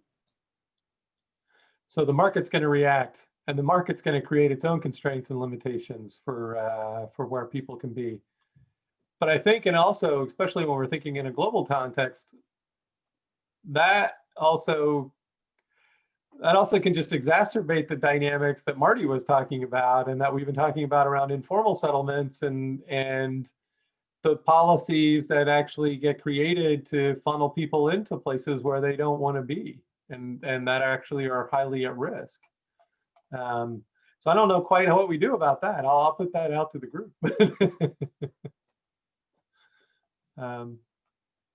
Other thoughts, comments, reactions to what we've been talking about here? One thing that I guess is more of like changing the corporate culture is for some of you who know about like tech companies culture, we start our projects with what we call a PR FAQ, like a press release and an FAQ, right? In our company, one of the things that happened in the past was the question of what are you doing to help Prime, right? Was made part of all the PR FAQs of every product manager in the company. What we're trying to push now is like, how are you thinking about the community for this project or product that you're launching? Because the reason for that is we all love our work. I know everybody here loves what they do, but we can only do so much. There's only 24 hours in the day. So how do we scale community impact across a company that has 1 million employees is changing culture. So our product managers, the people who are creating new products, they can think of use cases that we haven't even thought about. And so what we're trying to do is like give them the liberty to think about the community, give them the liberty to incorporate in products that they hadn't thought of, how they can help community, not just with cash, but also with like tangible solutions, right? So if you think about prime air, like, can we deliver medications by drones at some point in the future? Like, these are use cases that we're trying to push. So like once in a few years, because not yet, we have all those regulations approved, then we can start doing that sort of stuff. So for those who are on the corporate side, I think that's important. And for those on the nonprofit side, is keep pushing for cash, because it's critical, but also keep thinking about technology solutions on your side, right? I've noticed that there's always a marketplace of donations that comes up after every disaster, and there's multiple products out there that do similar things, but like, it really needs to be localized. It really needs to, like, every disaster is different. That's why they end up creating new. So what are those technology solutions that you're seeing that are across countries or across an industry or sector, and then bubble those up to companies like ours, and many of us have, like mentioned before, social good teams that can develop that technology. That's what I would say. It's helpful. Christina, I saw, was that a two-finger? Yeah, I mean, I think we might be somewhat unique in that we straddle kind of both of these spheres. As an NGO working in the international, we're obviously on the response side of this, but in the US, we are more of a grant maker to local community-based and faith organizations. So we actually grant out for them to do their own local response. And there we're being much more thoughtful in this context this year, especially with all the structural issues that we've been talking about and the racial dynamics of that, to be very thoughtful in when we're giving our grants, that we're looking at African-American led organizations who can have those impacts in their community to change those power dynamics. So, they definitely, as we're, looking at the metrics of who we grant to, they have additional kind of points towards receiving a grant from us. Yeah. That's helpful. It gets back to the points about power that Fatima was bringing up as well. So I've got Kristen, and then Jonathan, you also had a long comment in the chat, so I want to come to you to tell us, give us a little more detail. But I've got Kristen. Thanks. So I mean, I think one of the big things that we need to capitalize on is that the pandemic has really shown what we can do when we put the will behind it. And I think that to not capitalize on that would be an enormous mistake. So here in New York City, there's free meals for kids, public school kids, actually for anybody, right? If you need a meal, there's a place to go get a meal, right? We've seen record ability to house the homeless, which somehow was unsolvable before, but now that we're in a pandemic, suddenly it's easier to house people, right? It's easier to feed people. I used to be an emergency manager for the New York City Department of Health. And one of the big challenges that we had in pandemic planning was the fear around closing school because of the meal impact on children, right? And the fact that children would go hungry without school. Turns out we can just feed them. We've been choosing not to. And we see for the, and that's a positive decision that's made. We've also seen some negative decisions where tremendous bailouts for things like airlines, when small businesses are going out of business right and left, right? And so we're making choices every day. But so often it's been blamed on, like, we don't have the mechanism to do this, right? We don't, like, logistically, it's too difficult, right? But that, and New York City, does some things quickly, but some things not so quickly. But the meal program was up and running incredibly quickly. And so I think in terms of what we can actually do, we need to make sure that this moment doesn't go by when things are back to normal, whatever that looks like, when we can't get back to this, like, it's too difficult, right? This is too big of a challenge to overcome. Because we've shown what people can do when they make the decision to do it, both for good and for bad.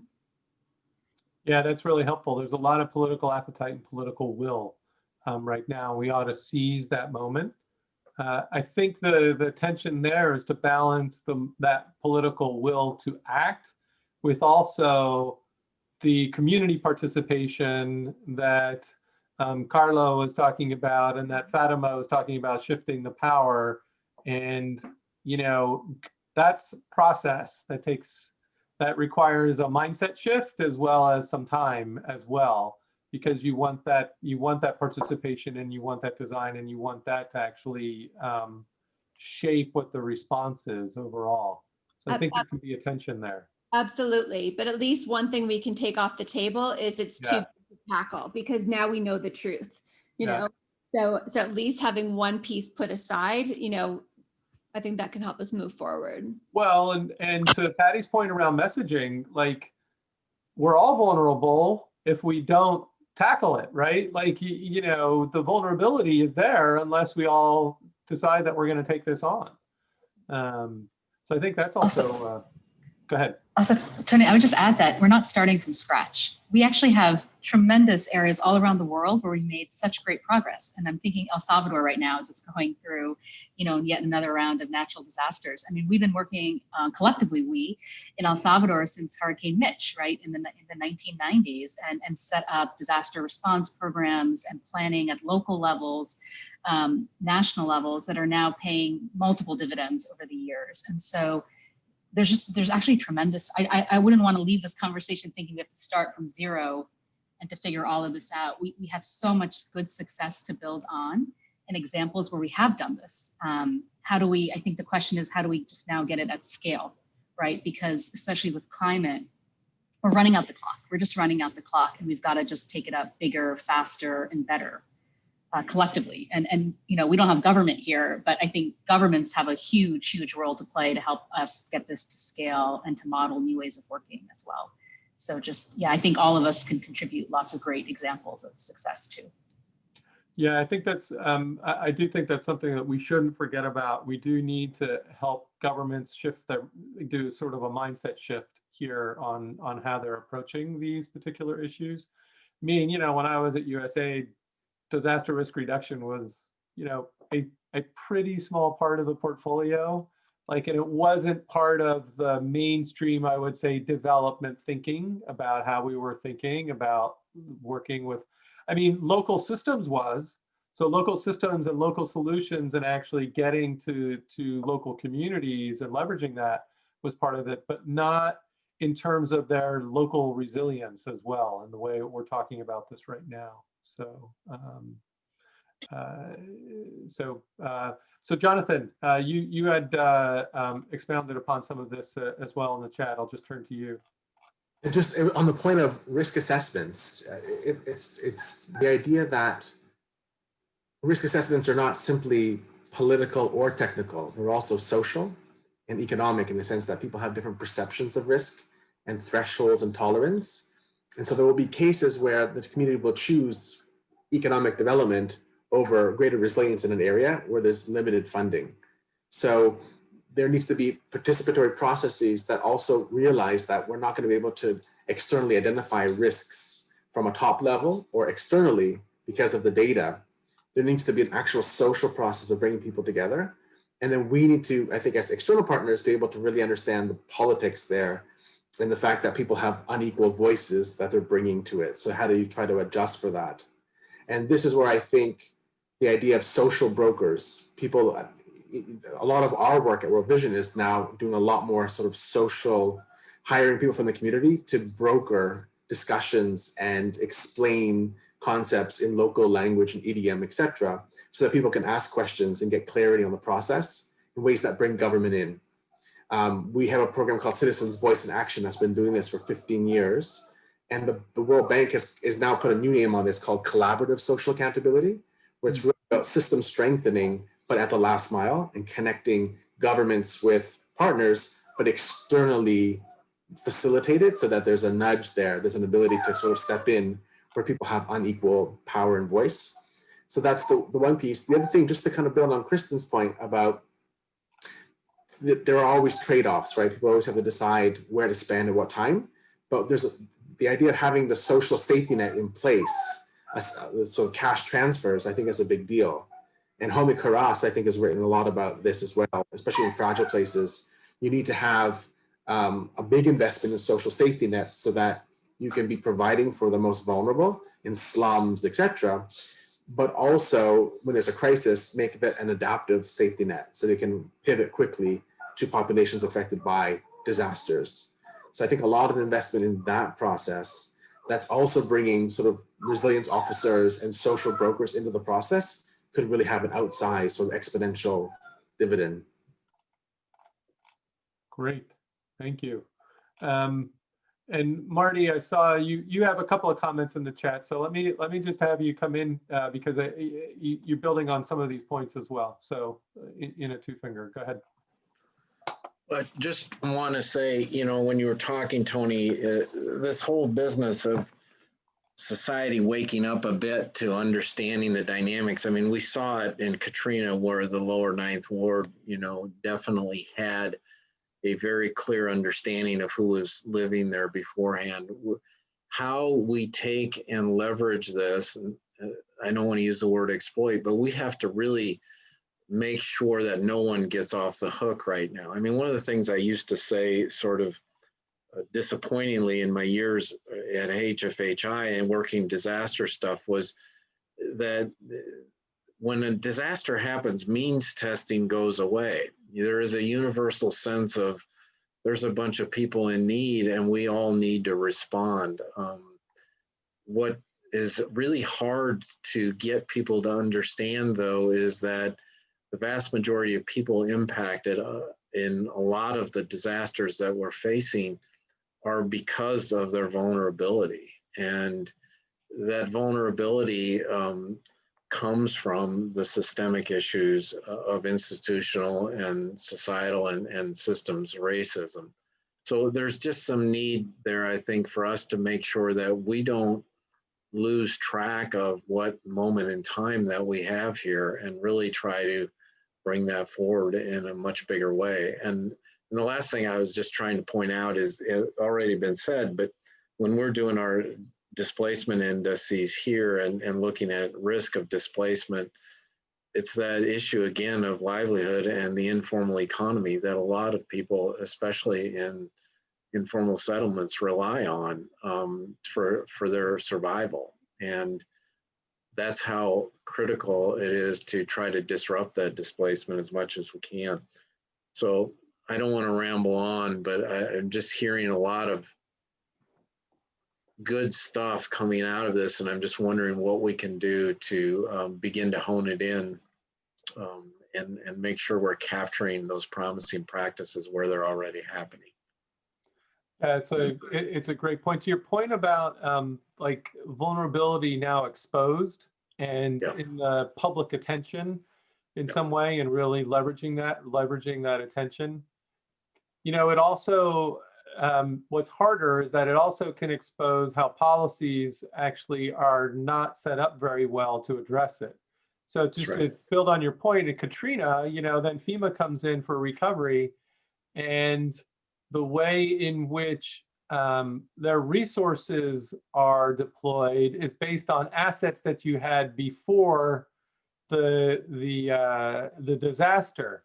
And so if you were vulnerable and you couldn't show exactly, you know, if your house wasn't worth as much, or you could, if you even had difficulty showing ownership and things like that, the public policy was actually not set up to serve you. It was actually set up to serve someone else who was sort of at a middle class level. And so, I mean, I just use that as one small example to say, we also should be using it to shine the light on how well our policies are responding to that vulnerability that's being exposed right now.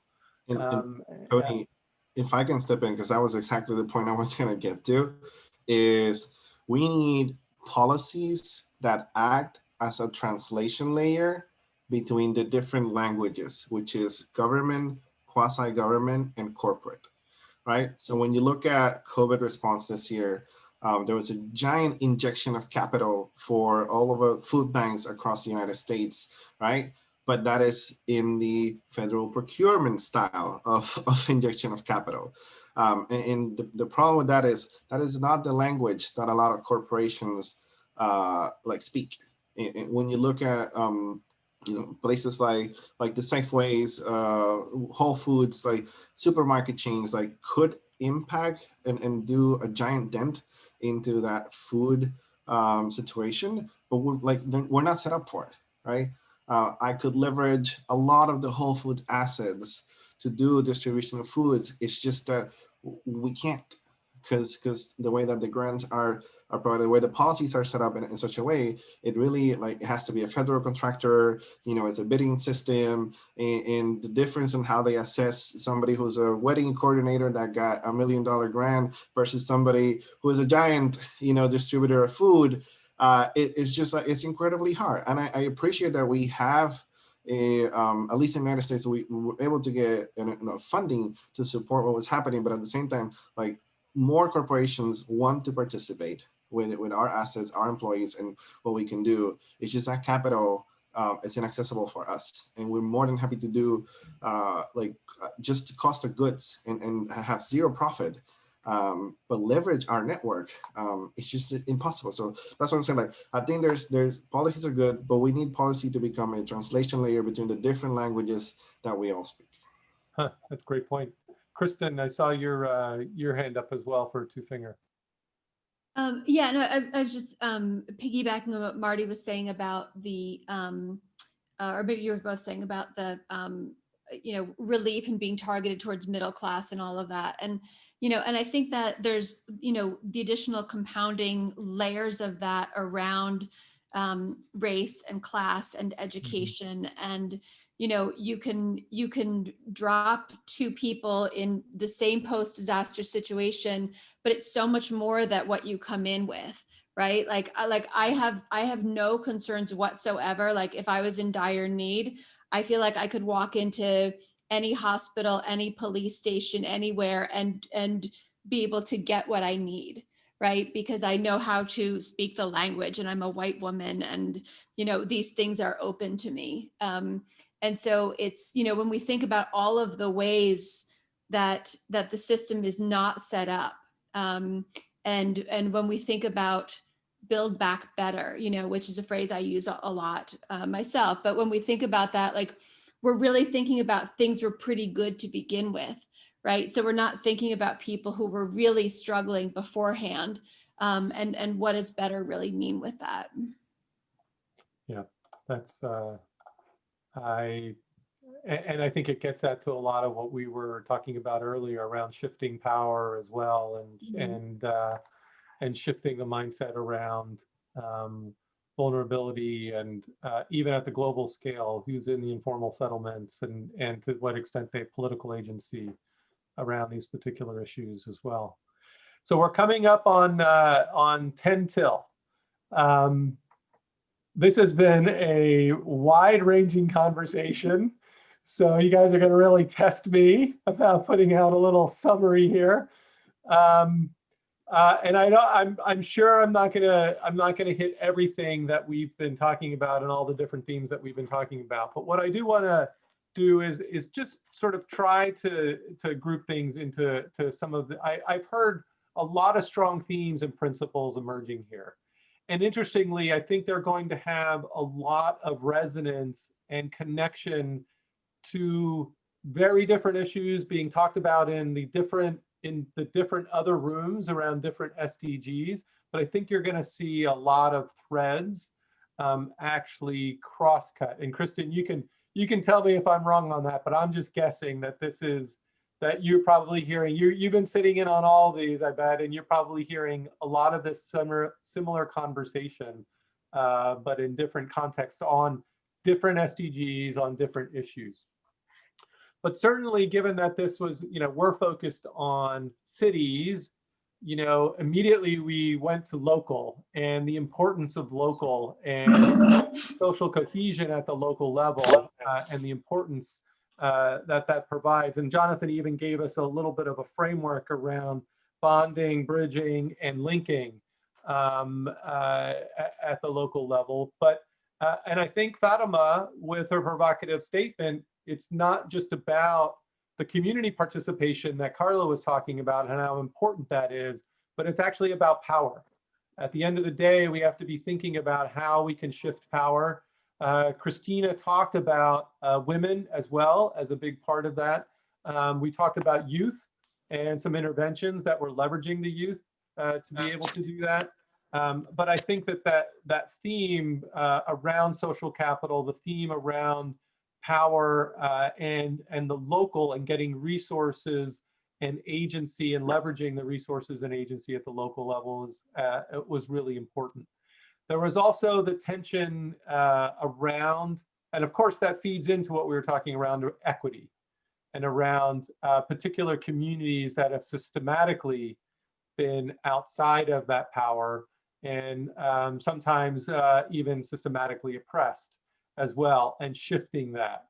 And the importance of shifting that even for what it's going to mean for resilience.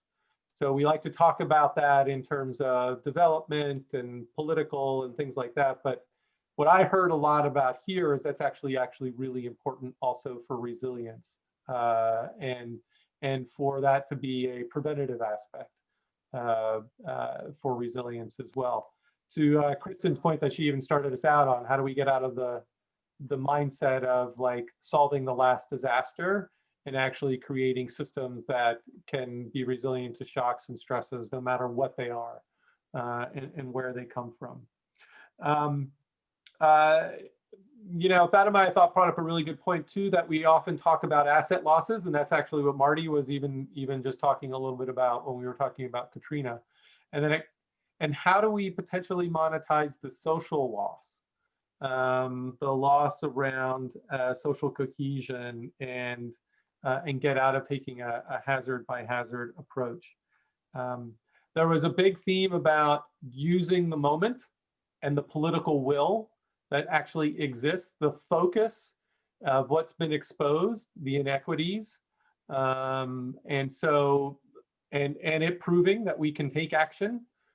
We can take action even though we say how complicated it is, and you know, in normal times, and we can't lose that. We actually have to use the moment to be able to accelerate going forward. And then I also heard a theme around the tension between resources up here and wanting to work at scale and wanting to have impact at scale, and the idea of what scale looks like and deploying those resources.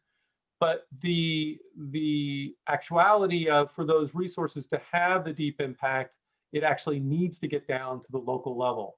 And so how do we use technology to do that? How do we use a new way of thinking and new approaches to do that? How do we use messaging and narrative to do that? Patty, I thought had a really good point around we've got to change the narrative. And even what we were talking about, I can't remember who said it, but you know, I think it was you saying, you know, business continuity plan is actually really for a community, it's just disaster risk reduction. So how do we use language in a different way to make this meaningful, to bridge across the different sectors, the funders with those who are in communities, and you as international organizations are sort of a bridge in many ways amongst these different.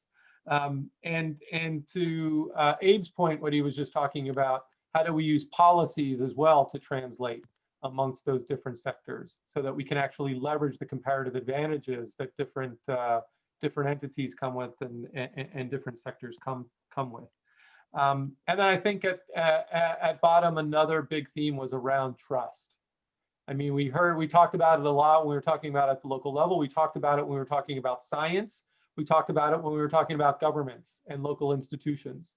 And how do we, and our interventions and our approaches actually have to take into account building trust and ensuring that we're reinforcing trust for that to be successful on a lot of different levels.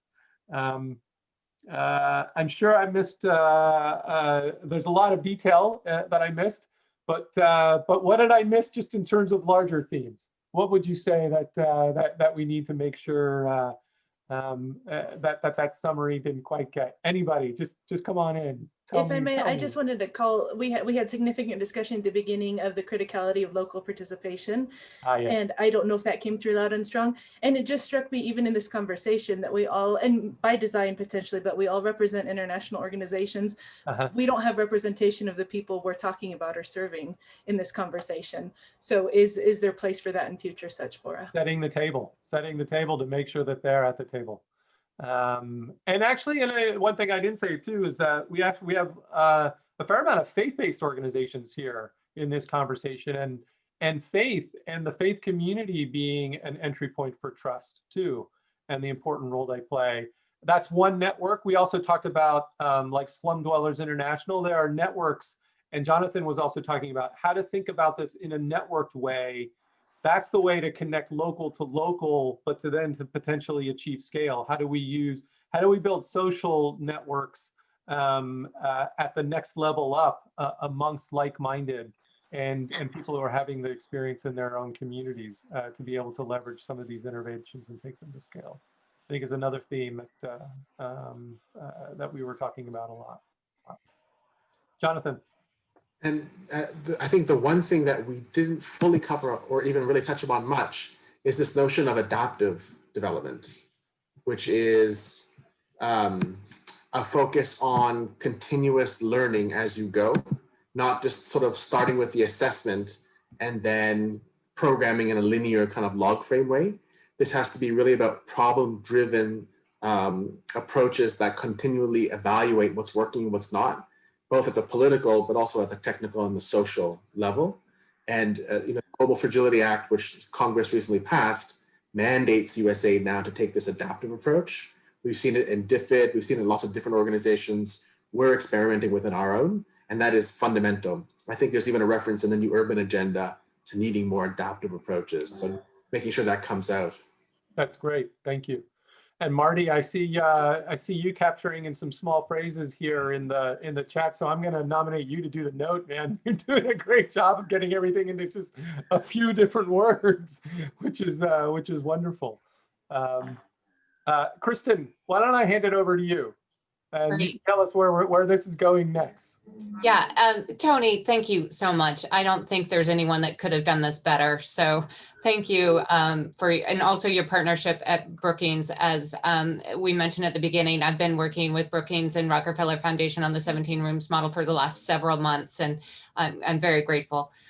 So again, this is a starting point. We really wanted to convene you all here for your thought leadership. And we will be taking this information and actually compiling it with all the other roundtables that are taking place. I have to say, this is my 12th roundtable in the past 3 weeks, I think.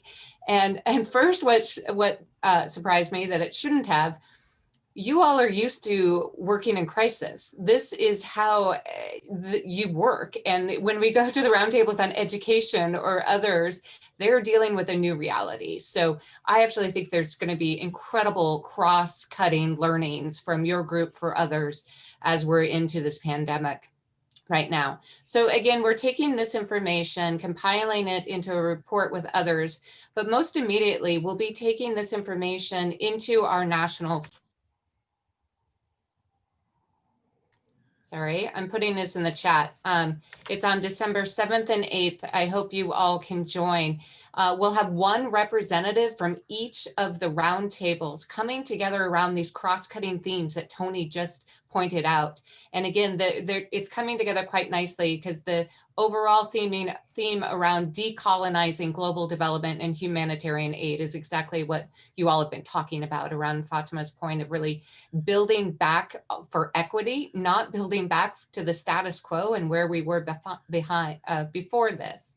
Really trying to figure out how to leapfrog so that we do end up with something better and more equitable. That could be the use of technology, or it could be just the way our systems thinking is approached.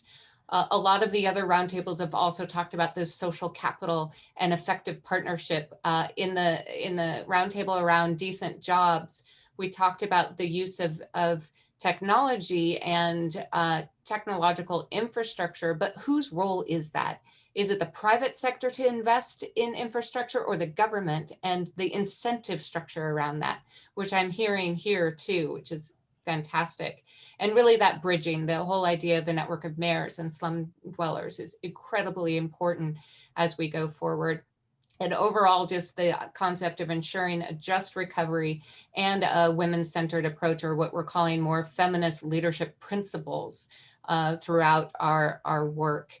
And again, the next, so we're taking this into a report, we're putting it into a national forum, and then it's going to continue, right? So we're going to start doing these bridging conversations. Emily, exactly what we said, we fully recognize our model, especially at Global Washington, is US-based nonprofits, foundations, and companies.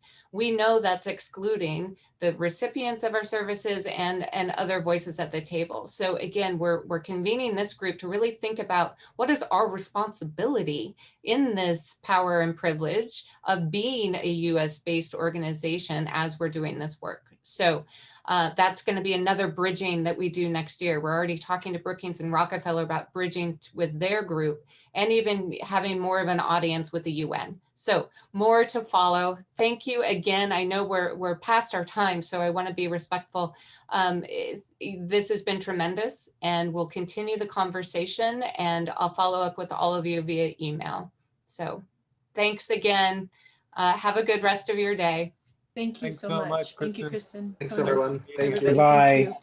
Thank you. Bye all. Bye. Thank you.